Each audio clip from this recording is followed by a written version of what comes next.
इन साथ में ही आना होता है, इन साथ में ही जाना होता है। इसलिए हम ये ना सोचें कि हमारे पास बहुत वक्त है।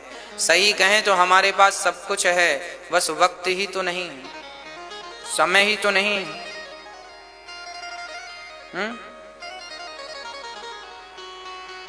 किसी ने बढ़िया बढ़िया बात कही, आपकी समझ में आए ना आए मैं कह देता हूं। जब हमारा वक्त था, समझिएगा बात थोड़ा सी कठिन है, समझने में थोड़ा लगेगा टाइम। जब हमारा वक्त था, जब हमारा वक्त था तब हमारे पास वक्त नहीं था,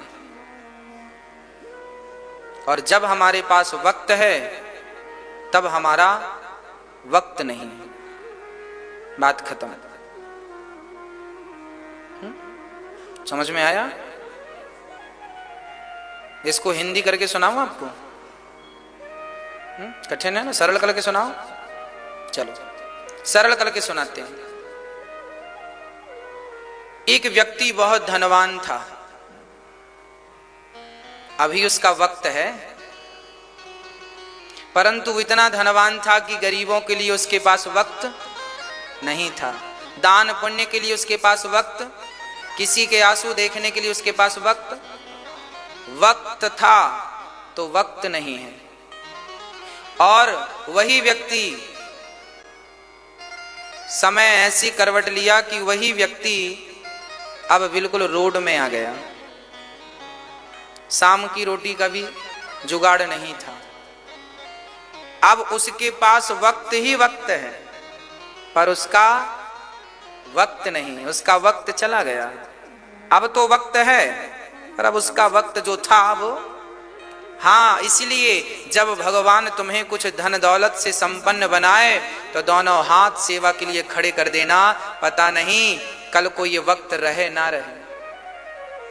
अच्छे वक्त में अच्छा काम जो आप कर लेते हैं, वही अच्छा काम बुरे वक्त में आपका साथ देता है ना। जब समय अच्छा हो तो दान पुण्य कर लेना चाहिए। जब पैसा भगवान दे तो थोड़ा सा पैसा बचा के भी रखना चाहिए आपके कल के लिए, है ना। क्योंकि हमारे बड़े बुजुर्ग कह गए हैं कि विद्या कंठ की काम देती है। हमारे पास लिखा तो बहुत कुछ है पर कंठ में कुछ नहीं, याद कुछ नहीं है। तो लिखा तो हमारे वेदों में भी बहुत कुछ है, पुराणों में लिखा तो बहुत पड़ा है, पर क्या काम देगा? एग्जाम देने बैठोगे तो वही काम देगा जो तुम्हारे कंठ में, जो तुम्हारी विद्या पुस्तक में है, वो काम देने वाली। बड़े बुजुर्ग कह गए हैं विद्या कंठ की और पैसा गंठ का। गंठ का मतलब गांठ का, पास का। हमारे पास 1 लाख रुपया है, परंतु हमारे जेब में तो 1 भी रुपए नहीं है, घर पे रखे हैं। और यहाँ जरूरत, भैया हमें भूख लगी है बहुत ज्यादा, होटल वाले ने कहा भाई 50 रुपए की थाली है, अरे हमारे घर पे 1 लाख रुपए रखे हैं। होटल वाले कहेंगे कि भाई रखे हैं तो रखे हैं, हमारे को दो 50 रुपए। अब हमारे पास 50 नहीं है तो भाई लो, पैसा नहीं है हमारे पास प्रेजेंट में तो रोटी भी मिलने वाली नहीं है। इसलिए 2 चीजें याद रखना, विद्वान बनना तो पुस्तकों के बल पे मत बन जाना, वो सारी चीजें प्रैक्टिकली आपके कंठ में होनी चाहिए। विद्या रट्टू तोते की तरह याद ना कर लेना, CO2 याद कर लिया, प्रैक्टिकली हो, वो चीजें यहां हो गले में, कंठ में। किसी ने बोला साल भर बात तो फट से बता दो, 2 और 2 4 पुस्तक में लिखा है, 2 + 2 4, 2 फिर 3 4, ऐसा नहीं, याद हो, वो अभ्यास में हो। और विद्या कंठ की, पैसा गंठ का, 2 पैसे बचाते भी चलना। तुम 100 रुपए कमाओ तो 100 रुपए से 10 रुपए बिल्कुल भूल जाओ उसको के रखे हैं। जब भगवान ना करे कभी मुसीबत आए, कभी समय बिगड़े, तब के लिए वो पैसा रहे। कल को बेटी का विवाह करना हो, किससे मांगने जाओगे? अभी से बचाना शुरू करो पैसे। कहाँ जाओगे? 2 पैसे बचाने का अभ्यास अभी से करा करो। पैसे बचाते हो कि नहीं आप लोग? कई लोगों की आदत होती है पैसे आए तो उड़ा देते हैं, आया बस उड़ा दिया, खत्म कर दिया। अरे पागल हैं ये लोग, यही लोग परेशान हैं और यही लोग रोते हैं। शास्त्र कभी ऐसा नहीं कहते कि पूरा पैसा उड़ाओ। जितना पैसा, माताओं आपसे भी बोल रहा हूं, आप लोग ना ज्यादा पैसे खर्च ना किया करो। पति ने दिया है, जाओ 1000 रुपए की साड़ी लेके आओ, तो 800 की लाओ, 200 बचा लो। 200 आपके काम आएंगे, कल आपको जरूरत पड़ेगी, पति को ही जरूरत पड़ जाए। पति मांगता ना पत्नियों से, हैं कुछ पैसे, फिर पत्नी, यदि जो पत्नी विपत्ति के समय में पैसे निकाल के दे दे, उसी को लक्ष्मी कहा जाता है ना। अब पति पत्नी हाथ खड़े कर दे, कुछ नहीं है, तो लो, ये पत्नी फिर लक्ष्मी का स्वरूप नहीं है। स्त्री को लक्ष्मी नहीं कहा जा सकता। जो पत्नी, जिस स्त्री के पास लक्ष्मी ना हो, वो लक्ष्मी मां कैसे बनेगी? तुम्हें लक्ष्मी कहा गया है। लक्ष्मी, जिस घर की नारी पैसे बचाती है, वो घर बहुत संपन्न होता, उस घर में कभी पैसों की कमी नहीं आती। और जो नारी जरूरत से ज्यादा खर्चा करती है, उस घर में कभी लक्ष्मी माता ठहरती नहीं है। ये ठीक नहीं। इसलिए 100 रुपए मिले तो उसमें से 10 रुपए बचाने का प्रयास करो, वो आपके काम आएगा कल को। कल को फिर से लॉकडाउन लगा तो कहां मांगने जाओगे? अभी अचानक लॉकडाउन लग गया तो बताओ, किसी के घर आटा था, किसी के घर नहीं था, किसी के घर चावल थे, किसी के घर नहीं थे। आपके पास जो पैसा पड़ा था वो काम आया कि नहीं इस लॉकडाउन में? हाँ या ना? नहीं होता तो कहां हाथ पसारने जाते? अच्छा लगता, कोई देता कि नहीं देता राम जाने। इसलिए कल कौन सा वक्त आकर खड़ा हो जाए, इसके लिए आपको अभी से कमर कस के चलनी चाहिए। 100 रुपए कमाओ तो 100 रुपए के 4 हिस्से बनाओ। 100 रुपए में से 25, देखो शास्त्र कितनी बढ़िया, जो व्यक्ति शास्त्रों के अनुकूल चलेगा वो जीवन में कभी परेशान नहीं होगा। 100 रुपए कमाओ तो 100 रुपए में से 100 के 4 हिस्से बनाओ। 25 25 25 25 25 चौके 100। 25 रुपए आपको कहां खर्च करना है? यदि आप दुकानदार हैं, किराने की दुकान है, फैक्ट्री है, बर्तन की दुकान है, और 100 रुपए आपने कमाया, तो 100 में से 25 रुपए अपनी दुकान में और सामान, ग्राहक लौटे ना, ग्राहक ने मांगा ये सामान आपके पास नहीं है, तो वो 25 रुपए से आप वो सामान खरीद के अपनी दुकान में भरो, ताकि आपकी दुकान में आया हुआ कोई भी ग्राहक लौटे ना। हर दुकानदारों को इस बात का विशेष ध्यान देना चाहिए कि ग्राहक लौटने नहीं चाहिए। जिस दुकान से ग्राहक खाली हाथ लौटने लगते हैं, उस दुकान में दरिद्रता का वास हो जाता है। भले वो कितनी फ्रंट लोकेशन की दुकान क्यों ना हो, ग्राहक लौटा, आपने व्यवहार से लौटा दिया या अभाव से लौटा दिया, बस फिर लक्ष्मी मां रूठ जाती। इसलिए 100 रुपए में से 25 रुपए अपनी दुकान में, वह सब्जेक्ट के लिए, आपका जो फील्ड है, बर्तन की दुकान है तो बर्तन से रिलेटिव सारी चीजें, दवाइयों की दुकान है दवाइयां सारी हों, लगभग कोई ग्राहक भले कम मात्रा में हो पर वस्तु होनी चाहिए। चलिए, समझदार हैं आप, समझते चलिए। 25 रुपए अपने व्यापार को बढ़ाने के लिए, अपने बिजनेस को बढ़ाने के लिए, अपना ग्रोथ करने के लिए 25 रुपए अपनी कमाई से खर्च करो। चलिए, अब बचा कितना? 75। अब 25 रुपए कहां लगाना है? 25 रुपए बिल्कुल बैंक में जमा कर दो। कब के लिए? In future. हो गए 50। अब बचे आपके पास 50 रुपए। 25 रुपए में आप अपने घर का खर्चा करो, दाल चावल नमक तेल, पत्नी के लिए, बच्चे के लिए, माँ के लिए साड़ी, पिता के लिए कपड़े, पत्नी के लिए कपड़े, अपने लिए कपड़े लाओ। हाँ, और ये 25 रुपए अपने जरूरत से खर्चा करो। डीजल पेट्रोल है, गैस है, चूल्हे का सब कितना गृहस्थी में लगता है, दूध का बिल है, फलाना बिल है, इसके पैसे सब चुकाओ, बीमा कराया है वो सब चुकाओ। 25 रुपए यहां खर्च करो। अब बचा कितना? 25 रुपए बचा। उस 25 के 2 हिस्से करो। कितने हिस्से? 25 के 2 हिस्से करेंगे तो 12.5 हो जाएगा। 12.5। वैसे नियम तो यह है कि वो 25 रुपए जो बचे हैं उसका आप परमार्थ करो, दान और पुण्य करो। क्या करो? दान पुण्य करो। वो 25 रुपए से आप जरूरतमंदों की जरूरतें पूरी करो, सेवाएं करो। पर मैं कहता हूं 2 हिस्सा कर लो, 12.5 के। तो क्या होगा? 12.5 रुपए तो बिल्कुल दान के लिए निकालो 100 रुपए में से, और जो 12.5 रुपए बचा है वो आपके अड़ोसी पड़ोसी रिश्तेदार नातेदार उनके लिए बचा के रखो। कल पड़ोसी कहे कि भैया जी हमारी बिटिया का विवाह है, जरा 10,000 की जरूरत है। देखो पड़ोसी पड़ोसी के काम आता है। और जब आप कमाने लग जाते हैं ना तो लोग आपसे अपेक्षाएं भी रखते हैं, उम्मीदें भी रखते हैं। भाई हमारा व्यक्ति कमाता है, मांगेंगे तो दे देगा, पर देना भी उनको जो वापस कर दे। एक बार 1,000-500 रुपए दे के देख लेना। भाई कई लोग ऐसे खा के भाग जाने वाले बहुत होते हैं।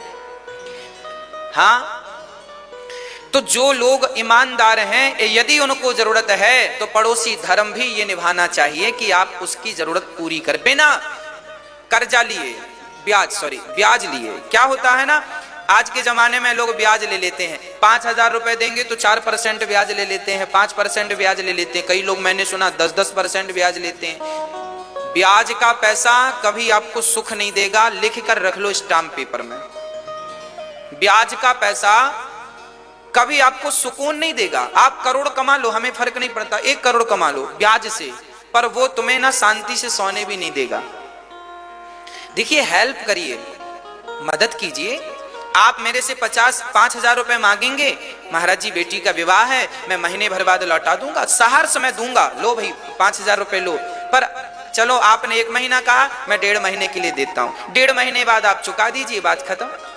तो 5 का 5 ही वापस लो, ये पुण्य हो जाएगा। और ब्याज लिया आपने 5 का 5.5 लिया तो ये फिर वो 50-500 रुपए फिर पचने वाले नहीं है। वो तुम्हारे बच्चों के संस्कार भी बिगाड़ेगा। वो 500 रुपए जो घर में गलत पैसा, याद रखना मेरी माँ, गलत ढंग का पैसा आपकी देहरी के भीतर नहीं आना चाहिए। वो आ जाएगा तो आप सबकी नींदें हराम कर देगा, भले वो 50 रुपए ही क्यों ना हो। ईमानदारी से कमाइए, मेहनत से कमाइए, और जो कमाइए उसके 4 भाग बनाइए। मैंने 4 हिस्से कर दिए, बात समझ में आई? अब कोई हिस्सा बचा हो तो बताओ। मैंने एक हिस्सा बचत के लिए कहा है, बचाओ। कल को बीमार पड़ गए, डॉक्टर ने कहा 20,000 लगेंगे, कहां से लाओगे? 20,000 होने चाहिए आपके पास। इसलिए कल को कब जरूरत पड़ जाए एक हिस्सा संभाल के रखो, एक हिस्सा अपने व्यापार को बढ़ाने में लगाओ, एक हिस्सा दान पुण्य में लगाओ, एक हिस्सा अपने घर की जरूरतें पूरी करो। 1 लाख में से 25-25 हजार के 4 हिस्से कर दो, काम बन गया। आप 10,000 कमाते हो, 10,000 के 4 हिस्से कर दो। चलो दान कम करो पर पैसे बचाओ, आपके काम आएंगे। आप बचाइए अपने पास, कुछ अच्छा होगा आपके साथ, है ना। मैं तो ये चाहता हूं सबके पास कुछ पैसे तो बचत के होने चाहिए, खाली हाथ नहीं होना चाहिए कोई। और ये संभव तब है जब आपके फिजूल के खर्चे कम। आप लोग फिजूल के खर्चे बहुत करते हैं। साड़ी 1,000 की क्या जरूरत है पहनने की, 800 की पहन लो। 500 की क्या जरूरत है, 400 की पहन लो। बहुत ज्यादा शरीर ही तो ढकना है, 2 पैसे काम आएंगे। कल को ये साड़ी जो पहन रखी है 10,000 की, ये भी तो कल कचरे में चली जाएगी। उसका कुछ सदुपयोग कर लो, है ना। पैसा आए, ये पैसा लक्ष्मी माता है, माँ है, धन हमेशा विधाता दे, तो उसका सदुपयोग करो। हाँ, मैं तो हमेशा पैसे बचाता हूँ, इसलिए बचाता हूँ कि यहाँ पर मेरी बहुत सारी माताएं रहती हैं, अन्न क्षेत्र चलता है। यदि पैसा बचाऊंगा तो कल को यदि किसी ने हेल्प नहीं की, मदद नहीं की, तो भी अन्न क्षेत्र बंद नहीं होना चाहिए। हम तो इसलिए थोड़े पैसे बचा के चलते हैं कि कल को किसी ने सहयोग नहीं किया, वैसे आप तो सहयोग करते हैं, पर किसी ने कल को नहीं किया तो क्या अन्न क्षेत्र बंद कर देंगे? नहीं, तब के लिए बचा के चलना है। हम तो केवल यही, हम बहुत बड़े लोभी व्यक्ति हैं, हम तो यही लोभ करते हैं कि अन्न क्षेत्र चलता रहे। यहाँ 2000 साधु, 2000 लोग जब रोज खाते हैं, बड़ा संतोष मिलता है। लगता है कि भगवान ने धरती पे भेजा था तो भेजना उसका सार्थक हो गया, और मेरा भी इस धरती में खाना पीना सब सार्थक हो गया, क्योंकि मेरा शरीर किसी के काम आ रहा है ना। शरीर किसी के काम आ रहा है। भाई वाणी तो आपके पास भी है, शरीर तो आपके पास भी है, आपका भी काम आ रहा है। पर कोशिश यह करो कि हमारा शरीर, हमारी वाणी, हमारा स्वभाव, हमारा व्यवहार, हमारा धन किसी के काम आए, सभी में बांट कर खाए, उसे इंसान कहते हैं। पराया दर्द अपनाए, उसे इंसान कहते हैं। यूं भरने को तो पक्षी भी अपना पेट भरते हैं, पर सभी में बांट कर खाए, उसे इंसान कहते हैं। जीवन को सही ढंग से जीना चाहिए, सही दिशा पर ले जाना चाहिए। राजा परीक्षित ने कहा 7 दिन में मरना है, बताओ क्या करें। सुखदेव जी कहते हैं वरीयाने सते प्रश्नः क्रतो लोकहितं नृप आत्मवित् सम्मतः पुंसां श्रोतव्यादिषु यः परः। जिसे जल्दी मरना हो उसे क्या। राजा परीक्षित पर सुखदेव जी बोले राजन एक ही काम करो, निद्रया ह्रियते नक्तं व्यवायेन च वावयः देवाचार्थे हया राजन कुटुंब भरणेन वा। जल्दी देखिए मौत सिर पर नाच रही है, इसलिए हमें कम सोना है। क्या करना है? कम सोइए। आप लोग कितने घंटे सोते हैं बताओ? रात को कितने बजे सो जाते हैं आप लोग? 8 बजे सो जाते हैं। अच्छा, और सवेरे जागते कितने बजे हैं? 8 से 8। हाँ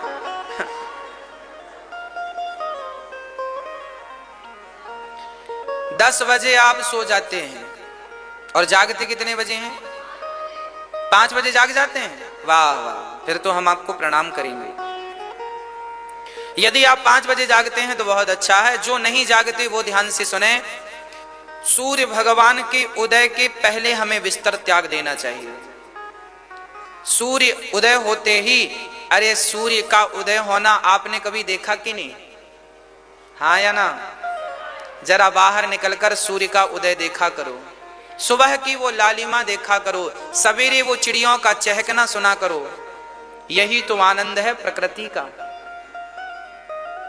जिसने ब्रह्म मुहूर्त नहीं देखा वो ब्रह्म का दर्शन क्या करेगा? इसलिए सुबह के वक्त को ब्रह्म मुहूर्त बोलते हैं। सुबह जल्दी जागो। सूर्य भगवान आ गए और तुम अभी तक सो रहे हो। सूर्य भगवान कहेंगे वाह मैं तेरे घर आ गया किरण लेकर, रोशनी लेकर, और तू दरवाजे भी नहीं खोला। जिस घर में सूर्य उदय होने के बाद भी दरवाजे बंद रहते हैं उस घर में कभी सुख नहीं होता। इसलिए सदगृहस्थों का नियम हो सवेरे सूर्य उदय के पहले जाग जाओ। लगभग 5:30 बजे या 5:30 बजे बिस्तर छोड़ दो और छोड़कर सबसे पहले बढ़िया 2-3 गिलास पानी पीकर 100-200 कदम चलकर और बढ़िया अपनी क्रियाओं से निवृत्त होकर स्नान करो। स्नान करके सूर्य भगवान को 1 लोटा जल चढ़ाओ। सूर्याय नमः, आदित्याय नमः, भौमाय नमः, खगाय नमः, मित्राय नमः, भास्कराय नमः। ये हम हिंदुओं की पहली पूजा है। वो व्यक्ति हिंदू ही नहीं है जो सूर्य भगवान को जल भी नहीं चढ़ाता। फिर आप काहे के आदमी, काहे के इंसान? ना तो सवेरे जल्दी जागते हो, ना सूर्य भगवान को प्रणाम करते हो, ना भगवान की पूजा करते हो, ना माँ बाप को प्रणाम करते हो। ये आचरण, ये व्यवहार जो लोगों में है ये तो पशु और पक्षियों के आचरण है। अरे भाई पशु पक्षी भी, चिड़िया भी सवेरे 4-5 बजे चहकने लगती है कि नहीं? मतलब हमसे अच्छी है कि नहीं? हमसे अच्छी वो चिड़िया है, कम से कम सवेरे जाग जाती है। और हम लोग 8 बजे तक सोते रहते हैं। हाँ, ये आचरण ठीक नहीं है। आपके बच्चे, जवान बच्चे खटिया तोड़ रहे हैं। राम राम राम राम। और आजकल तो फैशन है, बिस्तर पे ही मम्मी चाय पहुंचा देती है, बिस्किट भी दे देती है। अभी मंजन ब्रश नहीं किया, चाय पी लिया गधे ने। अगले जन्म में गधा ही बनेगा ये। गधा भी ऐसे बिना नहाए चाय नहीं पीता। हाँ, अरे बिना नहाए चाय घर में तुम्हारी बन कैसे रही ये तो बताओ। हमारी माँ जब हम छोटे थे तो हमें छोटे थे तब भी चाय तब मिलती थी जब नहा लेते थे। तो चाय मिलेगी इसलिए नहा लेते थे। फिर वो धीरे धीरे वो आदत बन गई। देखिए माँ बाप ही बच्चे को संस्कारी बनाते हैं। आजकल की मम्मियां बड़ी लापरवाह हैं, बिस्तर पे ही बच्चे को चाय देती हैं। चाय नहीं देना चाहिए बिस्तर पे। बच्चों को जल्दी उठाओ, उठने से ही सवेरे जल्दी उठाओ, दोनों हाथों का मंथन करना चाहिए। कराग्रे वसते लक्ष्मी, कर मध्य सरस्वती, कर मूले तु गोविंद, प्रभाते कर दर्शनम। दोनों हाथों का मंथन करो, अपने हथेली पर लक्ष्मी माँ का चिंतन करो, माँ सरस्वती का चिंतन करो, माँ भगवान नारायण का चिंतन करो और पृथ्वी माता को प्रणाम करके अपना दाहिना पैर बाहर करो बिस्तर पर। पृथ्वी माँ से कहो, माँ हम आपके ऊपर दिन रात रहते हैं, आप हमारी माँ हो, हमारे अपराधों को क्षमा करना। पृथ्वी को प्रणाम करो। जागते ही भगवान को धन्यवाद दो, विधाता आज का दिन आपने दिखाया उसके लिए धन्यवाद, रात बहुत बढ़िया बीती उसके लिए। बिस्तर पे ही बैठे बैठे भगवान को धन, हे नाथ मैं आपको कभी भूलूं नहीं, जय श्रीमन नारायण नारायण नारायण कहते हुए बिस्तर से उठो, है ना। गहरी गहरी सांसें लो, सांस भरो फिर छोड़ो, फिर सांस लो फिर छोड़ो। शरीर को स्वस्थ भी तो रखना है। भस्त्रिका प्राणायाम सवेरे 20 सांस गहरी गहरी ले लो, छोड़ दो, ले लो, छोड़ दो, ले लो, छोड़ दो, शरीर स्वस्थ रहेगा। और सवेरे पानी पीते हो कि नहीं आप लोग? हाँ, सवेरे कम से कम 4 गिलास पानी पीना चाहिए। 4 नहीं तो 3, 3 नहीं तो कम से कम 2, मैं 1 नहीं कहूंगा, कम से कम 2 गिलास पियो पानी। जरा रात को तांबे के बर्तन में, ताम्र पात्र में पानी भर दो। तांबा जानते ना, लोटा होता हमारे यहाँ तांबे का, उसको साफ करके रात को उसमें बढ़िया शुद्ध जल छान करके भर दो और उसे ढक दो, रात भर उसे उसमें रहने दो। सुबह वही पानी या तो आप थोड़ा उसे गुनगुना कर लें, नहीं तो वैसे ही पी लें। सुबह गुनगुना करके पिएंगे तो बहुत बेस्ट रहेगा। वो पानी, तांबे का जो पानी आप पिएंगे वो बुद्धि बहुत बढ़िया करेगा। खासकर बच्चों को पिलाना चाहिए। जितना पानी आप सवेरे बच्चों को पिलाएंगे तांबे के बर्तन का, बच्चे उतने ही बुद्धिमान बनेंगे, है ना। जो बच्चे सवेरे जितना जल्दी जागेंगे और प्रकृति का आनंद लेंगे, उगते हुए सूर्य का दर्शन करेंगे, वो बच्चे निश्चित बड़े बुद्धिमान होते हैं। हाँ, बड़े मेधावी होते हैं। इसलिए सूर्य भगवान जल बढ़िया पिलवाओ और फिर जल पिलाने के बाद सबसे पहला काम क्या होना चाहिए? 100-200 कदम चलो, है ना। और उसके बाद सीधा स्नान हो, मलमूत्र की क्रियाओं से निवृत्त होकर स्नान हो। स्नान के बाद शुद्ध वस्त्र पहनकर सबसे पहले बच्चों को लोटा भर जल दो, कहो बेटा सूर्य भगवान को चढ़ाओ चढ़ाओ चढ़ाओ। बच्चे कहते हैं क्या होगा? अरे वो जो होगा हम बाद में बात करेंगे, अभी चढ़ाओ, सूर्य भगवान का धन्यवाद दो। 1 लोटा जल तो चढ़ा ही सकते हो। एक बच्चे ने हमसे पूछ लिया, महाराज जी सूर्य भगवान को जल क्यों चढ़ाएं? हमने कहा ये बताओ, तुम्हारे घर में लाइट जलती है, बिल देते हो कि नहीं? हाँ, मीटर लगा है, बिल देते हैं। पानी आता है, बिल देते हो कि नहीं? देते हैं। नगर पालिका बिल लेती है पानी का भी। अच्छा, लाइट जलती है तो बिल लगता है। सूर्य भगवान दिन भर अपनी लाइट फ्री में दे रहे हैं, तुमने कोई बिल दिया सूर्य भगवान को? विटामिन डी तुम्हें फ्री में दे रहे हैं, तुमने कोई बिल दिया? अरे भाई, बिल नहीं दे सकते तो लोटा भर जल चढ़ा के धन्यवाद तो दे दो प्रभु। ये धन्यवाद है, ये कृतज्ञता है उस ईश्वर की। क्या है ये? कृतज्ञता है ये। और आजकल लोग कृतघ्नी हो गए हैं, विटामिन डी भी ले रहे हैं, सूर्य का प्रकाश भी ले रहे हैं और उन्हें प्रणाम भी नहीं करते। वाह, तुम कैसे, तुम जिस पत्तल में खा रहे हो उसी में छेद कर रहे हो।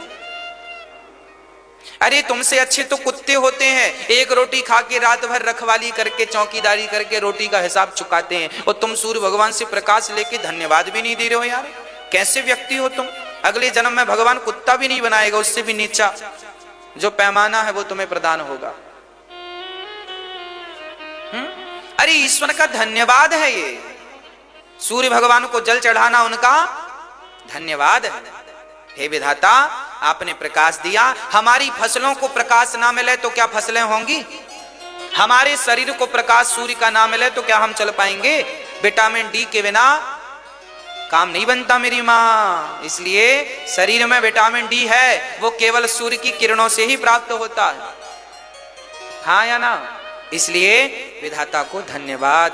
सुबह जागी, सुबह जागिए, भगवान का धन्यवाद सूर्य भगवान को। फिर आपके घर में जो भगवान जी हैं, ठाकुर जी हैं, उनको स्नान कराओ, पूजा करो, बड़ी श्रद्धा से करो। फॉर्मेलिटी नहीं यार, तुम कर लो पूजा, तुम कर लो, अरे खुद कर लो ना, समय निकाल के नहलाओ, पूजा करो, बढ़िया तुलसी चढ़ाओ भगवान पर, आरती करो, बढ़िया घर के सभी सदस्य नहा लें सवेरे। आरती जब सब घर के मिलके कर रहे हो, सभी लोग कह रहे हैं माव्यश्च स्मर्तव्यश्चेच्छिता भयम्। अपनी दृष्टि बदलो। हमें अपनी दृष्टि बदलना चाहिए। दृष्टि कैसे बदलें? देखने का नजरिया बदलना चाहिए। अभ्यास से आएगा, एकदम से मेरी बात आपको समझ में नहीं आएगी। ये सब चीजें अभ्यास से आएंगी। हाँ, क्या होगा? अभ्यास करते करते करते करते क्या होगा? आप एक अभ्यास बनाओ, सब में भगवान का दर्शन करना सीखो। तस्मात् भारत सर्वात्मा भगवान ईश्वरो हरि श्रोतव्यः कीर्तितव्यश्च स्मर्तव्यश्चेच्छिता भयम्। सब में भगवान का दर्शन करने की आदत, अभ्यास करो। अब आप लोग अपनी दृष्टियां बदलो। अच्छा, आंखों में हमने, एक बेटे ने अपने पिता से कहा, पापा हमें सब लाल देखना है, स्त्रियों को लाल, पुरुषों को लाल, पेड़ पौधों को लाल, बादल को लाल। क्या संभव था? सबको लाल करना संभव था? पिताजी ने लाल कलर का चश्मा पहना दिया बेटे को। ले, अब वो जिसे देखता सब लाल, पानी लाल, पेड़ लाल, स्त्रियां लाल, क्योंकि चश्मा लाल था। बस इसी तरह जैसे आंखों में लाल चश्मा लगाने से सब लाल दिखता है, उसी प्रकार जिस दिन आंखों में बिहारी जी बैठ जाएंगे, बिहारी जी का चश्मा लग जाएगा, उस दिन तुम्हें जो दिखेगा सब बिहारी जी के रूप में ही दिखेगा। जो दिखेगा सब श्याममय दिखेगा। सब किसमय दिखेगा? सब श्याममय। लाली तेरे लाल की जित देखूं तित लाल, और लाली देखन मैं गई सो मैं भी हो गई। सब श्याममय हो, सब कृष्णमय हो। ये स्त्रियां ना हो, ये कृष्णमय दिखाई पड़े। ये पुरुष पुरुष ना दिखें, ये कृष्णमय दिखें। ये पेड़ पौधे पक्षी पशु जानवर जो दिख रहा है सब कृष्णमय। ये कब आएगा? ये अभ्यास से आएगा, इतने जल्दी नहीं। इसके लिए तो करोड़ों जन्म लेने पड़ते हैं, मैंने जो आपको कह दिया बड़ी आसानी से। पर अभ्यास अभी से करो, शायद आपका इसी जन्म में अभ्यास पूरा हो जाए, है ना भाई? पता नहीं बिहारी जी की कृपा किस पर हो जाए। चलो, हम तो अभ्यास कर सकते हैं, बाकी ये दृष्टि देना ना देना बिहारी जी की अपनी मर्जी है। हमें विश्वास है कि देंगे, है ना? अभ्यास करने से सफलताएं मिलती हैं। छोटा सा बच्चा जब चलता है तो गिर जाता है। मैं भी छोटा था तो चलना सीखा था, शुरू शुरू में 2 साल का था, 1 साल का, तो क्या हुआ था, चलना माँ पकड़ पकड़ के चलाती थी, चलना नहीं आता था। हाँ या ना? हमने चलने का क्या किया था? मेरी माँ अभ्यास किया था, प्रैक्टिस किया था। 4 कदम चलते थे, गिर जाते थे, फिर चलते थे, फिर दीवार पकड़ के चलने लगे। साइकिल चलाना हमने सीखा तो पहले आधी साइकिल चलाते थे, साइकिल के बीच से उस तरफ पांव डालते थे, फिर वो कैंची साइकिल चलाते, उसमें भी गिर ठुक जाती थी। वो पड़ी साइकिल यहाँ अपने पड़े हैं। फिर कैंची से फिर हम लोगों ने पांव डालना सीखा डंडे के ऊपर, तो फिर डंडे पे बैठ के चलाते थे। चल रही है साइकिल, बड़ा मजा आ रहा, पूरा दिन साइकिल चलाते थे। फिर धीरे धीरे सीट पर बैठने सीख गए हैं, कैंची फिर डंडा फिर सीट मिली, सीट पर बैठे और सीट पर बैठे, उसके बाद फिर एक हाथ से चलाते, एक हाथ से, फिर धीरे धीरे दोनों हाथ छोड़ दिए। वाह, क्या था ये? क्या था ये? अभ्यास था। हाँ, ये सब क्या है? अभ्यास है। यदि अभ्यास करने से हमें साइकिल चलानी आ गई, अभ्यास करने से हमें मोटरसाइकिल चलानी आ गई, अभ्यास, अच्छा हम पहली बार कार चलाए तो भी हमसे नहीं आती थी, उसका भी हमने क्या किया? अभ्यास किया। हाँ जी, है ना? क्या बताएं मेरी माँ, आपने बिना अभ्यास के, जब माताएं हमारी बच्चियां रोटियां बनाती हैं तो एक बार में गोल गोल आती है क्या? नाक वहां जा रही है, आंख यहां जा रही है रोटी के, हाथ पांव का पता ही नहीं कहां 4 कोने हैं रोटी के। पर अभ्यास करते करते एकदम वो गोल आने लगती है। पहली बार आपने चाय बनाई थी तो कहीं पत्ती ज्यादा कहीं शक्कर ज्यादा, अभ्यास करी तो चाय बनाना सीखा, अभ्यास किया तो सब्जी बनानी आई। हाँ या ना? अभ्यास किया। अच्छा, अब आज रोटी चूल्हे पे, गैस चूल्हे पे बनाने का अभ्यास है। आज किसी को कह दिया जाए कि आग में, रियल आग में, कंडे लकड़ी की आग में, चूल्हे की आग में रोटी बनाओ तो संभव नहीं है। आदमी नहीं, माताएं भी नहीं बना पाती जिनको अभ्यास छूट गया है या नहीं है।